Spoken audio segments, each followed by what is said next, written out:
Hello, hello, hello. This is the Orlando Magic Nation, your source for all things Orlando Magic on YouTube. For Magic fans, by a Magic fan.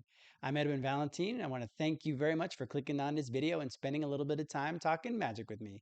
This video is going to be a player profile on Wendell Carter Jr. In these player profiles, I'm acting as if I'm scouting the guys, so I'm getting a little bit of intel using stats from this past season or the years past, and film to corroborate what the stats are saying. Let's get started with a little bit of intel. Wendell Carter Jr. is a center or power forward. He shoots with his right hand, is 6'10, and weighs 270 pounds. He was born April 16, 1999, in Fairburn, Georgia, which is a suburb of Atlanta, Georgia. He went to Duke University for 1 year, the 2017-2018 season. In his 37 games there, he played 26 minutes, had averaged 13.5 points, 9.1 rebounds, and 2 assists per game. After his 1 year at Duke, he entered the NBA draft and was drafted 7th by the Chicago Bulls. In his 119 games in Chicago, he started 112 of them, averaged 10.8 points per game, 8.1 rebounds per game, and 1.7 assists. He played in Chicago for 2 full seasons, and midway through the third, he ended up being traded to the Orlando Magic. In his 4.5 seasons with the Orlando Magic, he's played 264 games, averaging 12.4 points, 8.4 rebounds, and 2.1 assists. Let's dig a little bit deeper into his stats from last season. If we look at his traditional splits, that first row there is his per game stats, and the second row there is his per 100 possessions. So he averaged 9.1 points, 7.2 rebounds, and 2 assists last season. If you look at his per 100 possessions, is 17.4 points per game, 13.8 rebounds, and 3.8 assists. It's kind of a thing within the NBA, if you didn't know. They don't really go by the per game stats as much anymore. They're looking more at the per possessions. If you look at a little bit of the advanced stats here, his effective field goal rate was 49.8. His true shooting is 54.4. His usage is 15.9. And his assist to turnover ratio was 1.74. The last row there is from the website Cleaning the Glass. And the way they break down the stats, they break it down into positions. So if you're a point guard, then you're a point. If you play point and shooting guard, then you're a combo guard. If you play shooting guard, small forward, then you're a wing. If you play both forward positions, you're a forward. And if you play power forward and center, then you're a big. So here, because again, he's a power forward and a center, mostly playing center, he's classified as a big. And if you look at the color coordination there, those numbers are what percentile he is for all bigs. So if you look at his stats, he played 68 games, a career high last year. He started 51 games, played 1,750 minutes. Again, his minutes per game were 25.7. His 15.7% usage is in the 52nd percentile of bigs. His points per shot attempt are in the 20th percentile at 108.8. His assist percentage is in the 58th percentile, 11.8. His assist to usage is the 60th percentile at 0.75, and his turnover percent is in the 58th percentile at 12.4. Only a little bit deeper into the stats, we're going to be looking at the team efficiency in 4 factors. So, as we've talked about before, basketball is a difficult game. Obviously, you need to be very tall. You have to have hand-eye coordination. You have to be athletic. You have to have good stamina. But really, basketball, and especially when it comes to the stats, it can be broken down into 4 factors. That's why it's called team efficiency in 4 factors. It's what kind of shots are you getting? Are you getting good shots? Are you turning the ball over? Are you controlling the glass? And are you shooting free throws?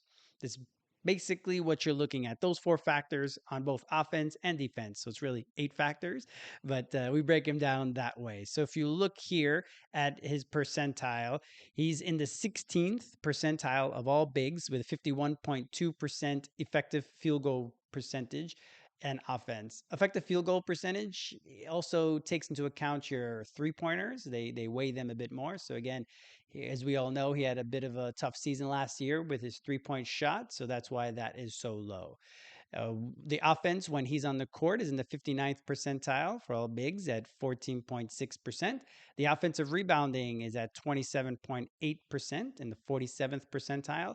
And the free throw rate is in the 86th percentile at 21.3. So at least we get to the line on there. So looking at it, we also know that last year the Magic didn't have the best offensive season. We were still in the bottom 10th of all teams in the NBA on offense. So this goes hand in hand with that.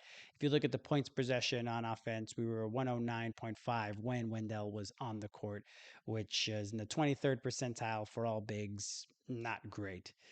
Then, if we look at the defense, however, this is where he makes his bones. And in the film study, we're going to be focusing mostly on his defense. The points per possession for the team while he was on the court was in the 90th percentile of all bigs at 109.5. The effective field goal rate was the 63rd percentile, 53.9%. The turnover percentage, which was the strength of the Magic defense last year, was in the 87th percentile at 16.4%. The offensive rebounding, so the other team, how many offensive rebounds they were able to get. He was in the 89th percentile at 25.4%. So that means he was controlling the glass on the defensive rebounds there. And the free throw rate, we were in the 20, he was in the 21st percentile at 21.6. There's way too many fouls. That's partially the way the Magic defense played. They were very handsy. So that again goes to what you saw with your own eyes. So the second line there is his on off. So the first line was his on, the second line is his off. So you can see that the Magic offense scored better, 1.7 shots points per possession last year when he was off the court. The same thing for their effective field goal was a little bit better while he was off the court. So was their turnovers, the offensive rebounding, but the free throw rate was a little bit less. And on defense, same thing. It was a little worse across the board on there. Some of all this again goes towards to role as well. Like what is their role on the team? So Wendell Carter Jr.'s role on the team isn't to be a 30-point scorer. That's Paulo's or Franz's role in the team. His role is to do all the little things, all the dirty work, to do the rebounding, to hit his free throws, to hit an open shot, to move with the basketball. All of those are the things that he needs to do.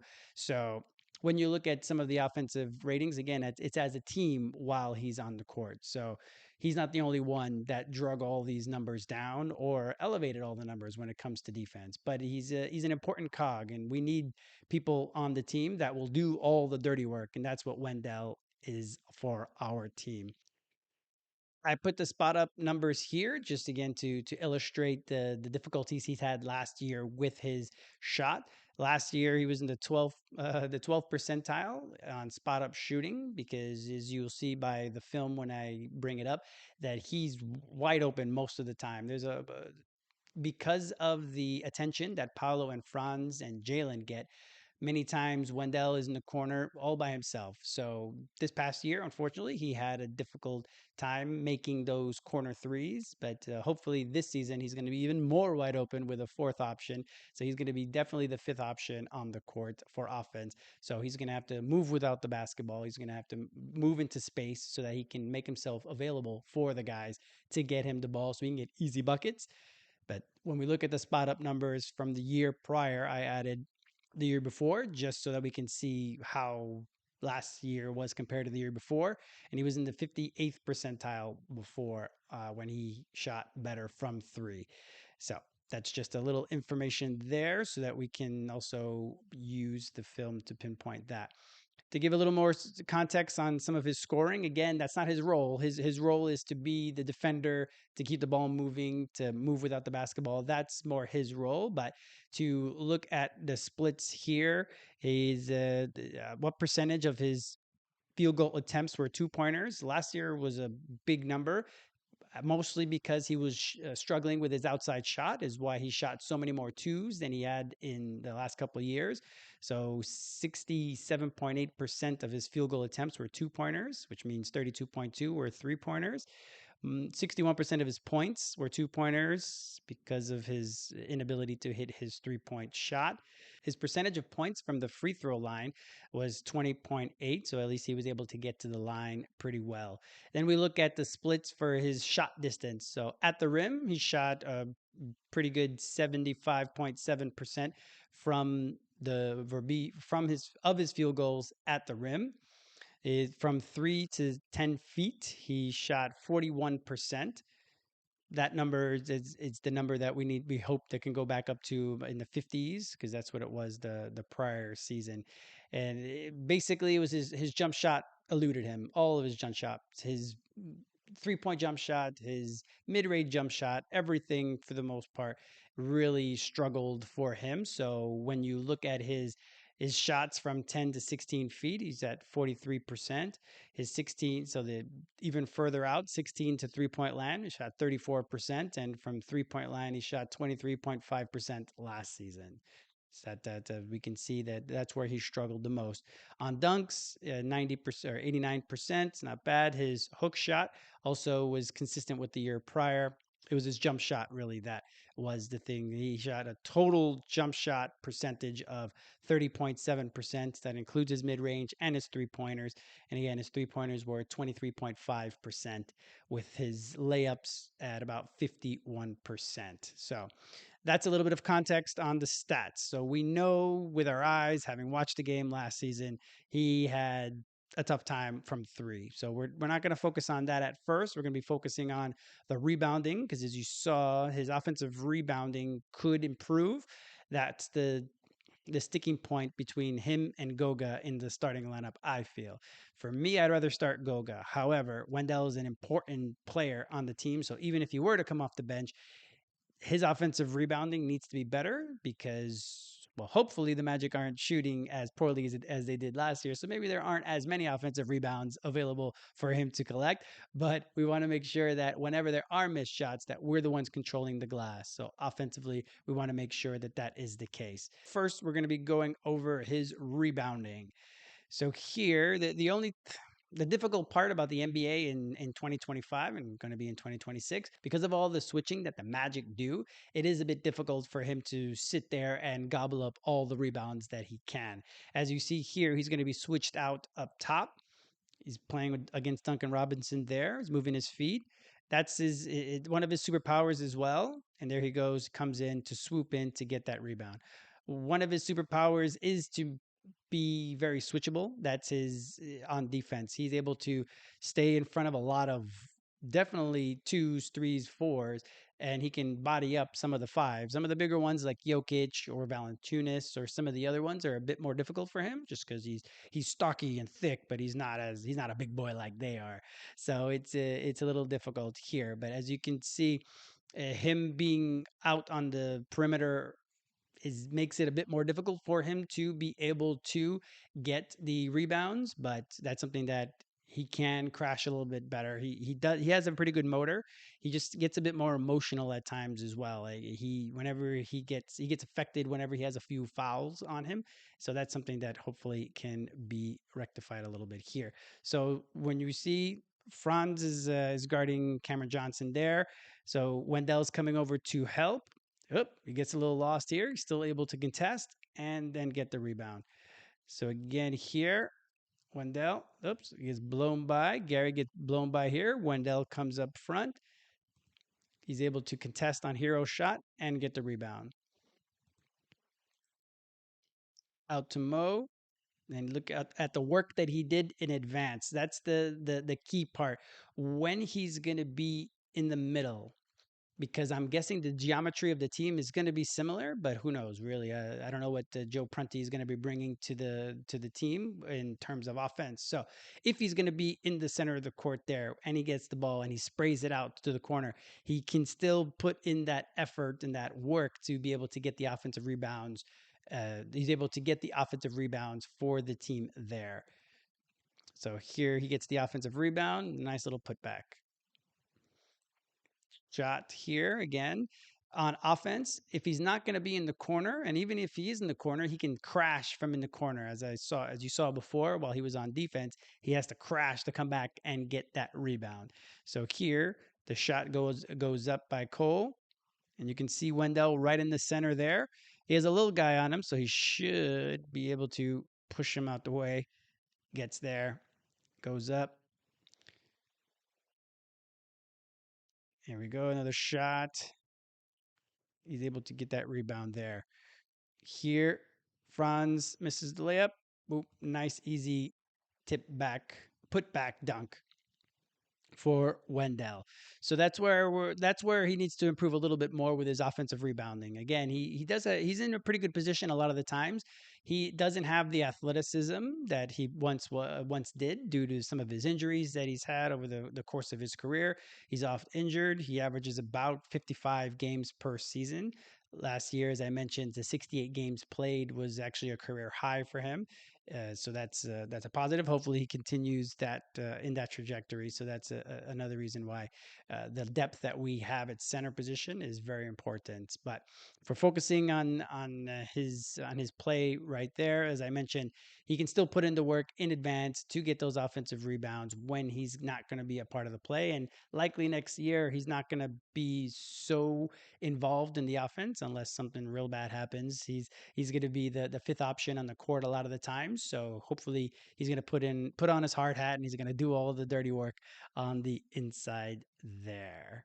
So now we're going to focus on the defense. So as I mentioned before, when you were looking at the efficiency and the four factors, his percentiles that he compares with the other bigs, points per possession is at the 90th percentile. The turnovers at 87th percentile. The defensive rebounds there at the 89th percentile when it comes to bigs. So he definitely is a part of the defensive mindset of the Magic, and that is very important. So if we go back here, we're going to see that now.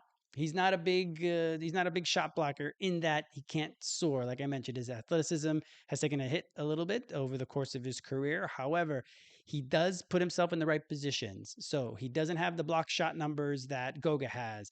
He's not going to be the high flyer that way, but he does put himself in the right position, and you're going to see he still does get a good amount of block shots, partially by being in the correct place as well as being a deterrent at the rim. So even if you're not going to go up to block the shot, you can still be vertical and affect the shot. So here against Morant, contest, gets the rebound. Here again, he moves his feet. You see, he's out on the corner there, moves his feet, and because he's able to be versatile, Franz comes over, gives him a little bit of help, is able to block the shot. Same thing here. You see him in the center there. He's in the middle. Up. Durant blows by KCP. Comes over, helps against Triple J. This one I find funny because you watch Levine at the end of the play. So Wendell's kind of a brick wall at times. Look at this, boom, takes it out, and look at him hold his shoulder. Ah, man, he put my shoulder into him, and that bit hurt. So he's able to still get the block. So even when he's not switching and not on the perimeter, he's able to do a pretty good drop and still be able to affect the shots. Here's another one here. So now you see he's over with Giddy in the left corner there. He's able to come over, help out Goga on that. It also helps to have Jalen and Goga on the court a lot. Wendell and Goga played last season often due to injury. So we'll see if they're able to be on the court much this upcoming season, but we don't know what next season has until install for us. So he comes over weak side. Again, verticality. So even if you're not going to block the shot, you still can get in the way. There he goes. He's coming over, comes over weak side, helps out Mo. The weak side defense is very helpful. So you see him here. He's going to try to play in between. He's going to shade over to the strong side and hopefully be able to close in the corner. But Jalen comes over and switches on him. So that's the IQ, the defensive IQ between Jalen and Wendell. So Jalen kind of sags a little bit in case the ball, in case Maxey sprays the ball out to the corner, allowing for him to rotate over. Jaquez comes over. Well, it could have been a foul maybe, but verticality, baby, and not quitting on the play. So here we go, Roger. Hey! For some reason, did a Euro step instead of just going strong. There's Wendell again on the corner. So again, with Cade, Cade's a bigger guard, so he's basically a wing. He's able to stay in front of wings like this with his foot speed. Again, don't quit on the play. Blocks the shot. That's Wendell's game. Wendell's game is to make sure that he keeps that engine going. Blocks Giannis there. So I'm showing you the different types of blocks that he has. On ball, off ball. Here we go. So here he's trying to stay in between instead of stepping up. So he's sagging there, able to rotate over, blocks Robert Williams' shot. Same thing. Now he's over. He's matched up on the perimeter, moves his feet, able to block that shot. That's his superpower over Goga in that respect. Goga can't keep up on the perimeter as well. There he is. He's dropping, blocks the shot. Same. Whoop. He was communicating, realized the ball coming to him. Again, verticality. Blocks that shot. Now Harden's gonna go. He's gonna come pick. So now right in between there, there's Franz is saying that he needs to he needs help with Zubac on the corner there. Keeps dropping, blocks Harden. He kind of lost Rudy there for a bit, but is able to recover for the block. Same thing here. He goes back, comes over, jumps twice. Quick second jump helps him with his rebounding as well as his defense. Again, verticality on that one. Now against the bigger guys, like I mentioned, sometimes the big guys he gets it's a little more difficult for him, but he's able to shift over to help out. This one's going to be a block straight up one-on-one, blocks the jump shot. And the last one even stays in front of the little guys. So as here again, a lot of the in the NBA now, there's not as many pick and rolls. It might be considered a pick and roll, but he obviously, as you saw, the big man didn't touch anybody. They kind of slip the pick and rolls a lot of the times now. So it is a bit difficult for defenses to defend that just because you never know when the hit's actually going to come or when they're going to surprise you with a slip. So that's why you have to sit and look. You could see him sitting there. Jamal Mosley always talks about sitting and playing defense, and look at his stance there. So he comes up, he switches on to Trey, and is able to block the shot. Now we're going to talk about his hands. So it's not only his, as I mentioned previously in the four factors about turnovers. As we saw there, he's able to block the shot, but he's also able to, with his quick hands, be able to steal the ball as well whenever he's not necessarily in the right position or not necessarily in front. He's still able to affect the play there. So against Schroeder here, again, he can be in front and stay in front, or at least deter the little guys.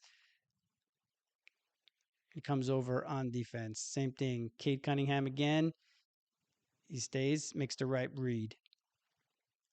Again, stays in front of Jamal Murray. Reads the play. It's going to be an alley oop. Takes that one away. Same thing. Drops. Sees it's going to be an alley oop. Plays the passing lanes. He had to on that one. That was a bit harder because it was a because Corey Joseph was still in the way a little bit. So as you saw, he kind of shoved Corey out of the way and still was able to get in the passing lanes and knock that ball away. Again against Morant. So here, Desmond, new Magic player, Desmond Bain doesn't realize that there's still one guy trailing the play here. Takes his time, whoop, and he's pickpocketed by Wendell. So that's those are his strengths on defense. Again, he's not going to be skying for blocking shots. That's not his game. His game is to be in the right spot, to be a big body, to deter the guys at the rim. So some of the analytics, some of the deeper stats actually have him be more of a deterrent than Goga at the rim, because Goga can, since he's able to sky and block shots, he's looking for that a lot more, because that's his strength, is to be blocking shots. If Goga could be a bit more about positioning, and if we can mold Goga and Wendell together, I think that'll be something that would work very well. Then we would have the number one defensive center in the league. That would be that. So now we're going to focus on the offensive bit. As I mentioned, next year, this upcoming season, he's going to be the fifth option on the court pretty much at all times. Now, he scored only 9.1 points a game, as I mentioned last year. The idea is that through putbacks, through his movement, especially with all the attention the rest of the guys are going to get, he should be able to pick up easy points here and there and be able to at least get into the double figures as he has most of his career. So here, a nice easy slip, dunk the ball. Same thing. Comes here. It's going to set a pick for Jet. Gets the ball back. Nice little pick and roll. Follow up. Everyone talks about Goga versus Wendell a lot of the times, but as you can see, Wendell and Goga have really good relationship in that Goga's always they're always pulling for each other, or they were always very animated with each other. So that always seemed pretty fun. So Wendell here is gonna he slips the screen. Same thing here. So now he set the pick up top. Jalen now is against Tobias, it looks like. Ball goes over to Goga. As we see, Wendell is basically by himself. It doesn't look like Ivy wants to come back into the play. Nice rim run there. Extra easy 2 points. Pick and roll. Easy. These are the type of baskets he should be able to get all this upcoming season. Just for the amount of attention the rest of the guys are going to get, he should be able to have these nice little easy. Nobody's going to come to try to block that shot, because we're going to have shooters all over. There you go. See, that's how much attention Paolo gets. 2 on the ball. Nice, easy alley-oop. And he can shoot his little hooks, like we mentioned. His hook shot was okay. He can shoot it with his right and his left. And he can just come right and cut right down the center. Hopefully that jump shot comes back this upcoming season from wherever it went last year. It's a nifty little hook there. So we can see posting up against Vooch. Off the big fundamentals there on that one. Jalen gets the ball, and again, if he's going to be over in the corners, as I mentioned, he was in the corners all last year. Unfortunately, he wasn't hitting the threes. But even if he's not hitting the threes, as long as he gives the space so that Franz and Paolo and Jalen and Desmond, they can all, especially if he's going to be starting, they can all have the space down the center, down the lane right there. Then he can just stay off to the sides. Now, if they're in trouble or if they stop at the free throw line for whatever reason, he should be able to sneak behind the defense all the times, as he's doing here, to be able to have nice, easy layups, easy dunks, because he's coming from the weak side when people really aren't looking at him, because, again, he's going to be the fifth option on the court. Here, he's by himself over in the corner there. Ball comes to him. He can have nice straight line dunks. That could be his whole feast next year. That could be his whole shtick next year. Just diving on that baseline, getting nice, easy layups and dunks. Getting the ball up here. Man steps up. Easy alley.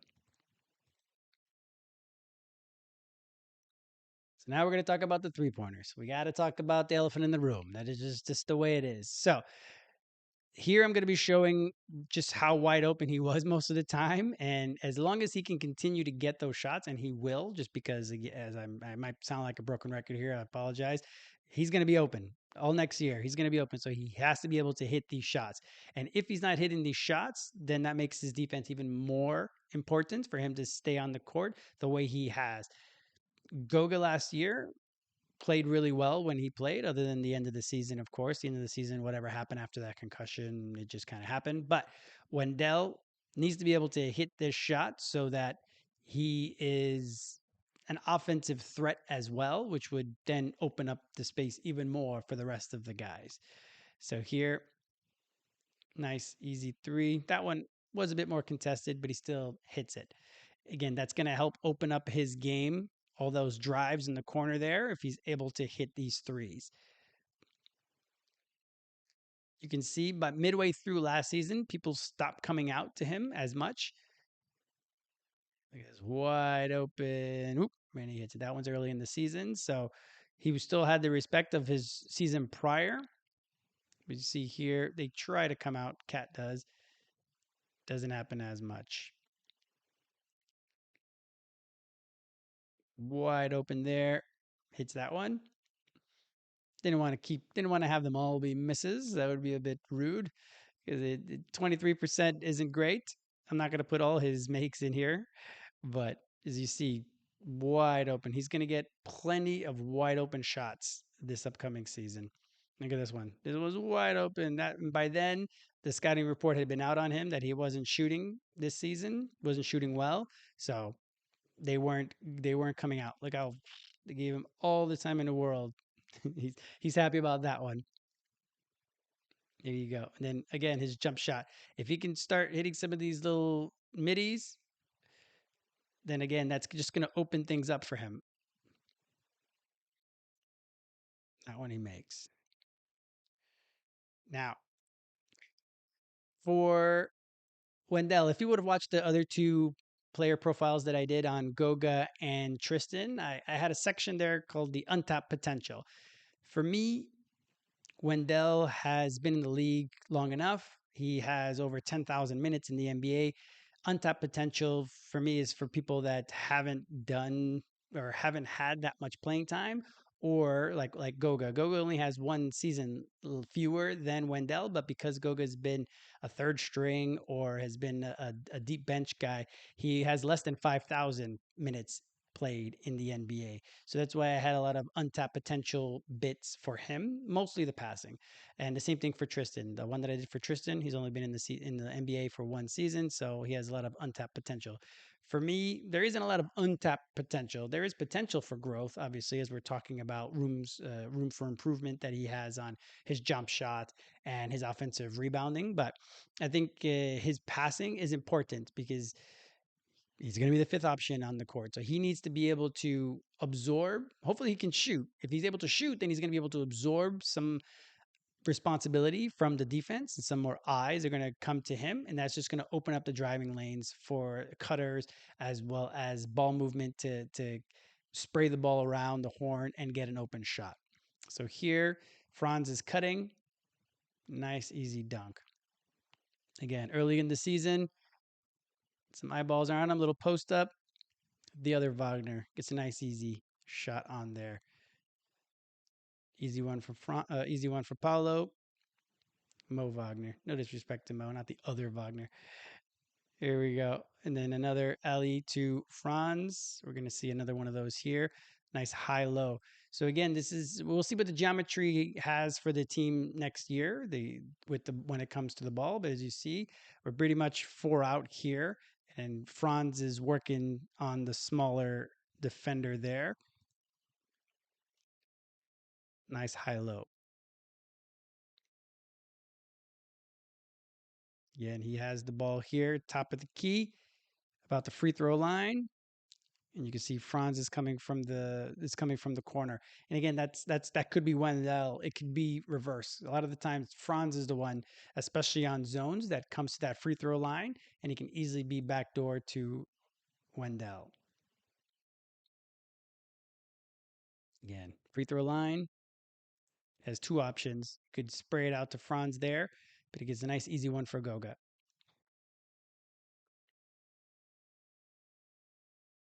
Again, right there in the center there, easy one for Goga. Nice little back door here for Jet. So I think his passing is going to be key for the Magic offense this upcoming season because he's going to have to keep the ball moving. Whenever he gets the ball doesn't stop with him very often. That's a good thing about Wendell on offense. Unless he's trying to post up a smaller player, then of course he's going to have the ball for a few seconds. As we saw, his usage is about 15%, so it's not very high. He does keep the ball moving. So that's the thing. Hopefully, he's able to get his shot back. Hopefully, he's able to continue to grow as a defender and a rebounder because that's really his role on this team is to do all of that. But his passing, I think, is going to be the important bit for him. So that's a little bit about Wendell. Again, Wendell for me is the do-it-all guy. He doesn't have to be a glue guy necessarily, but he's got to do all the dirty work. Basically, he's gonna have to get the grime underneath his fingernails because he's not gonna be the one scoring 25, 26, 27 points a game. That's not gonna be his role. His role is to try to get those 10 rebounds every game. It's gonna try to do the work in advance to be able to in position to get offensive rebounds whenever they come about. Hopefully the Magic shoot a lot better this upcoming season. So there's going to be a lot less of them, but if not, then at least he's going to be available to get all those rebounds. Then so the places for improvement are offensive rebounds as well as his jumper. He's able to get his jumper back, and last season will be a outlier in his shooting, at least in the last 4 or 5 seasons on there. So the things that he can continue to do well is he needs to continue to defensive rebound. He could continue to keep the ball moving and make sure that he's doing that, as well as to be in position at the rim and use his quick hands to steal the ball as often as possible so that the Magic have the second ranked defense all over again this upcoming season. If they end up in the top five and not the second, I think that's fine because we're hoping that the offense goes from bottom 10 to at least top 12, top 10 question mark. It really just depends on how well the rest of the guys have developed this offseason, as well as bringing in Tyus and Desmond, that they're going to be opening up the floor for 3-point opportunities and actually hitting them because the Magic had plenty of opportunities. They just didn't hit them oh so well last season. So that's all on Wendell Carter. We'll see if Wendell is going to be the starter. I think it's a presumption that he will be the starter. I'd rather have Goga starting instead of Wendell. But even if that were to be the case, Wendell would be huge on the bench. He would be very necessary.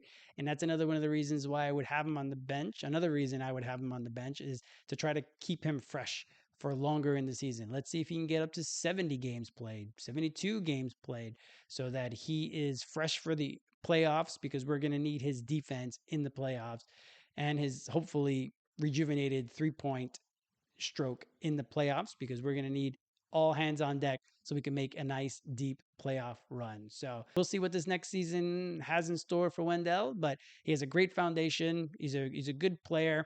I see him having a big season next year, either on the bench or starting, whatever he does. I see him having a very good season this year, especially if he's able to get that 3-point shot back up. It doesn't have to be at 40%, but if we can get it back to 36, 37% as he shot the year before, that would be ideal. So that's all on Wendell Carter. The next one I'm working on is the Tyus Jones player profile. I'm going to try to get that early next week. We only have about 6 weeks left before the preseason starts. We have about 6 weeks left before the preseason starts. So I want to get we want to get them all done in advance. So we're all prepped and ready for this upcoming season. So again, thank you very much for your time. Please don't forget to hit subscribe, like the video, drop a comment below on what you think about Wendell's season last year, what you think he's going to happen, what do you think is going to happen this upcoming season, and hopefully nothing but the best for him and the Magic this upcoming season. But thank you very much for watching, and I hope you're having a great day.